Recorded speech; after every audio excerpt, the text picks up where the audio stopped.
Nifty bank की हफ्ते के आखिरी दिन की स्ट्रैटेजी क्या होनी चाहिए? Neeraj ji, good morning. Good morning. कैसा लगा? बहुत अच्छा लगा।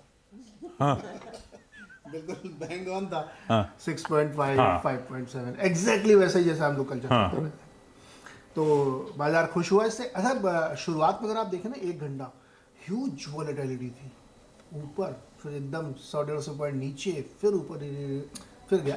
अंत में ठीक है, मतलब बहुत ज़्यादा तेजी के साथ नहीं बंद हुआ।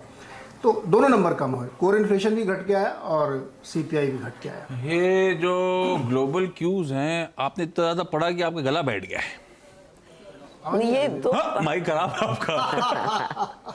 तो मैं माइक सही करी जब तक क्विकली मैं समझाता हूं, जब तक यूएस का इन्फ्लेशन नंबर आया क्या।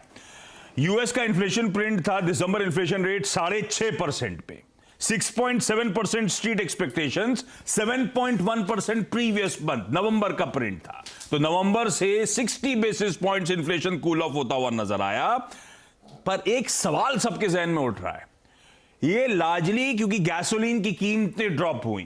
तो क्वेश्चन मार्क ये कि कितना सस्टेनेबल रहेगा इस तरह का इन्फ्लेशन जो लगातार कूल ऑफ हो रहा है। पर बढ़िया हो रहा है।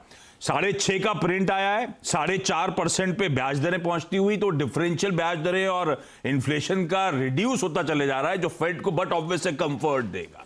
हम शायद उससे कंफर्ट ही आ रहा है स्ट्रीट का कि हम धीरे धीरे शायद टर्मिनल रेट की तरफ बढ़ रहे हैं। वो तो खैर हम लोग बार बार बातचीत करते रहते हैं, तो डेटा के इंटरनल कुछ भी हो, राइट डायरेक्शन में वो इन्फ्लेशन का प्रिंट पहुंचता हुआ नजर आएगा। और नीरज जी ने जैसे कहा, दिसंबर का कोर इन्फ्लेशन भी 5.8% की एक्सपेक्टेशन के सामने 5.7%, तो कंफर्टिंग थे यूएस के इन्फ्लेशन नंबर। नीरज जी, अच्छा, जितना बता दिया उससे आगे हाँ समय कम करते हुए इसमें सिर्फ एक कैच है। हाँ कोर इन्फ्लेशन पे आते हैं। कोर इन्फ्लेशन में दो चीजें जुड़ी हुई हैं, सर्विस और गुड्स। हाँ।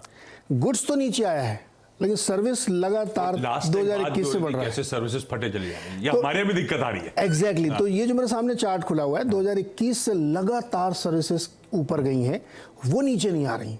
अब इसमें थोड़ा सा लोगों को ऐसा लगता है कि चूंकि गुड्स के हम लोगों को दिख रहे हैं, अगर ये सर्विस वाला नहीं रहेगा तो होगा। और अगर मैं कोर इन्फ्लेशन में जो तमाम जो वेरिएबल्स हैं, एनर्जी, इन सबको जोड़ दूँ ना, तो एक्चुअली ये ऊपर जा रहा है। इसीलिए फेड की तरफ से कोई बहुत कंफर्ट आएगा 1 तारीख को मुझे नहीं लगता। हालांकि कल 2 लोगों ने फिर बयान दे ही दिया, फाइनली उनको भी, उनके मुंह में भी जो है कंट्रोल नहीं है। तो 2 गवर्नर ऐसे थे, बॉस्टन और फिलाडेल्फिया के, उन्होंने कहा अब तो 25 बेसिस पॉइंट होना चाहिए फरवरी वाला। हाँ, लेकिन मार्केट ने सीरियसली लिया नहीं उनको। पर अब मार्केट के 25 फैक्टर इन नहीं कर रहा अभी, तो अभी 50, फरवरी के भी 50 फैक्टर इन कर रहे हैं। 50 फैक्टर इन है अभी। वो 25 की बात कर रहे हैं, की तरफ मूव करने की बात हाँ, कर रहे हैं वैसे। लेकिन मार्केट उससे बिल्कुल कन्विंस नहीं, खुश नहीं है, और 50 मान के चलिए। लेकिन नेट मैं ये कहना चाहता हूँ कि इन्फ्लेशन नीचे आया है, अभी चैलेंजेस बने हुए हैं, तो कोई बहुत ज़्यादा तेज़ी हो जाएगी ऐसा मुझे लगता है। पर कोई डिसअपॉइंटमेंट नहीं है, लेकिन हाँ, चूंकि 2 दिन चल चुका है ना, और एक्सपेक्टेशन यही थी, तो इसलिए मार्केट चल नहीं रहा ज़्यादा। अब देखते हैं इंडिया कैसे रिएक्ट करता है इस पे। हम अपना भी इन्फ्लेशन नंबर पर रिएक्ट करेंगे। इंडिया का सीपीआई का आंकड़ा स्क्रीन पर रखिएगा, 5.72 पर आता हुआ। पिछले महीने हम कंफर्ट बैंड के अंदर आए थे, 6% के नीचे 5.88 पे। सब मान रहे थे उसी के आसपास रहेंगे, 5.84 होगा। हमारा इन्फ्लेशन भी एक्सपेक्टेशन से ज्यादा ठंडा पड़ता हुआ नजर आया है। कोर इन्फ्लेशन लेकिन हमारा इंचअप कर गया है।